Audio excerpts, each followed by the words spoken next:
Hello and welcome to my YouTube channel. नमस्कार दोस्तों, स्वागत आप सभी का मेरे चैनल पर एक और नई कहानी में।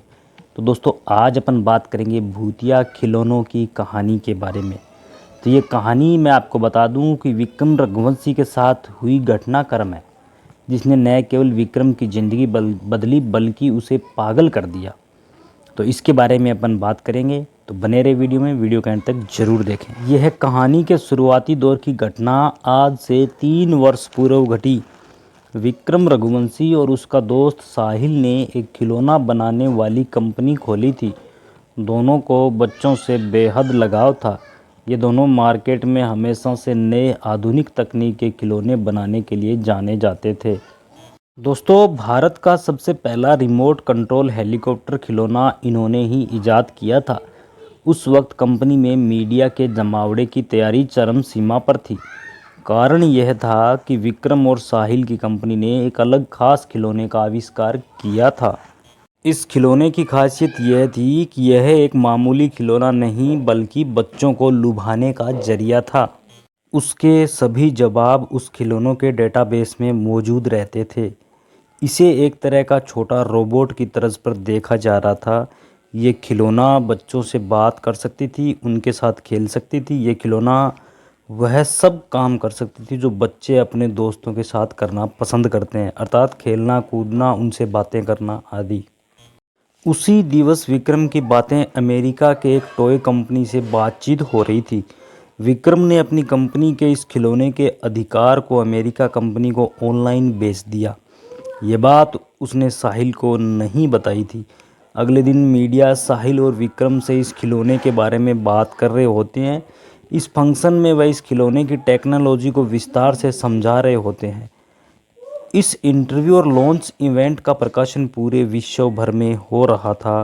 भारतीय समय के अनुसार जब शाम का समय प्रगति पर था, उसी वक्त अमेरिका से खबर आई, जिसके तहत साहिल और विक्रम की कंपनी के इस खिलौने पर चोरी का आरोप लगा। खबर के मुताबिक वह खिलौने का पेमेंट अमेरिका की टॉय कंपनी को जारी हुआ है। इसका साहिल को काफ़ी बुरा प्रभाव पड़ा और उसने सुसाइड कर लिया। इस खिलौने को बनाने में उसने काफ़ी मेहनत करी थी। वह पेशे से इंजीनियर था, लेकिन इस सदमे में वह रह नहीं पाया।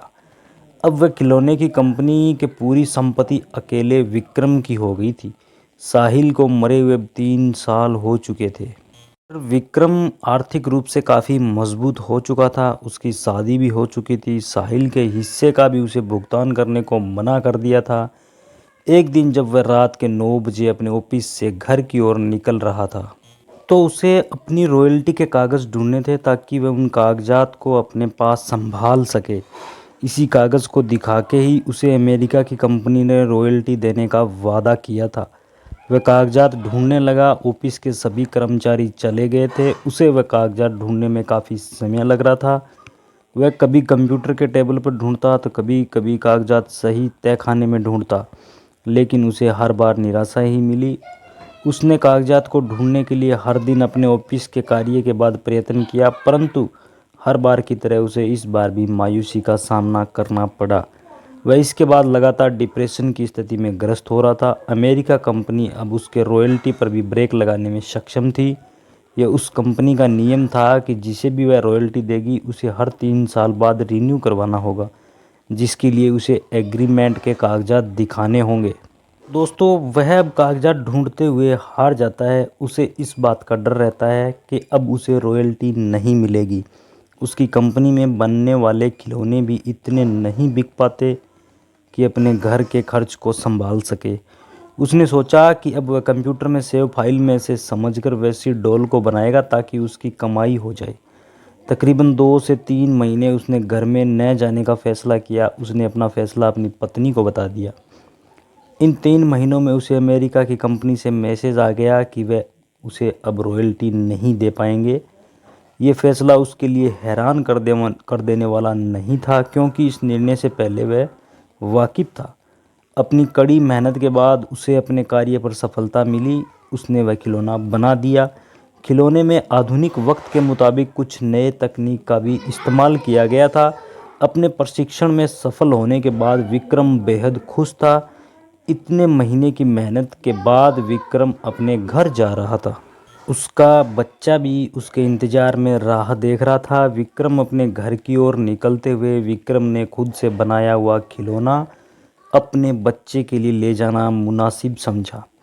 विक्रम ने सोचा कि अब उसकी ज़िंदगी बदल जाएगी, वह फिर से खुशी भरा जीवन व्यतीत करने लगेगा। लेकिन उसे क्या मालूम था कि यह खिलौना उसके वर्तमान एक बुरे लम्हे का आगाज़ होगा। जैसे ही वह गाड़ी में उस खिलौने को लेकर बैठा तो उसके साथ अजीब घटना घटित होने लगी। गाड़ी का पेट्रोल अचानक से पूरा ख़त्म हो गया। गाड़ी स्टार्ट भी नहीं हो पा रही थी। कार के गेट खुद ब खुद बंद हो गए। उसे घुटन महसूस हो रही थी। खिलौने में से अजीब सी ध्वनि आ रही थी। यह हंसी की आवाज़ विक्रम के कानों में दर्द पैदा कर रही थी।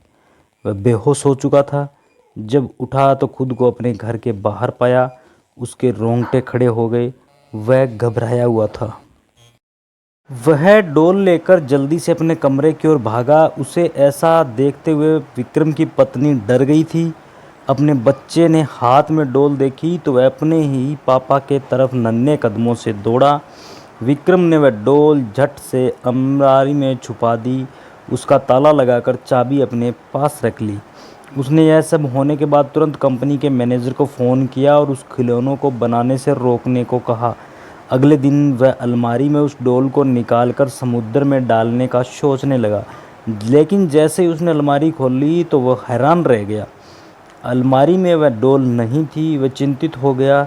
वह जल्दी से तेज़ रफ्तार में भागा। वह अपने बच्चे को ढूंढ रहा था। उसे जो डर था वही हुआ। उसका बच्चा उसी डोल के साथ खेल रहा था। विक्रम अपने बच्चे से डोल खींचकर ले आया। वह डोल उसके हाथ में आते ही अजीब हंसी के साथ हंसने लगी। मेरे से पीछा नहीं छुड़ा पाएगा विक्रम।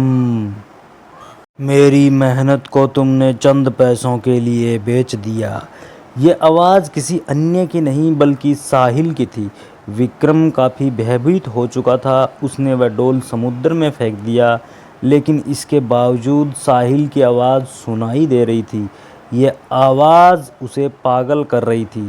तो दोस्तों यह थी भूतिया खिलौने की कहानी। उम्मीद है कि ये आपको कुछ सीख देने के काम आई होगी। लालच बुरी बात होती है, हमेशा लालच से बचें। धन्यवाद। दोस्तों वीडियो आपको कैसी लगी? वीडियो अगर अच्छी लगी तो वीडियो को लाइक करें, कमेंट करें, अपने दोस्तों के साथ शेयर करें। चैनल पर अगर नए हो तो चैनल को सब्सक्राइब कर बेल आइकन को प्रेस करें। मिलते हैं कल नई रोचक जानकारी के साथ। तब तक के लिए आप सबका बहुत बहुत धन्यवाद। बने रहें डिजिटल डोज चैनल पर। चैनल पर अगर नए हो तो चैनल को सब्सक्राइब ज़रूर करें।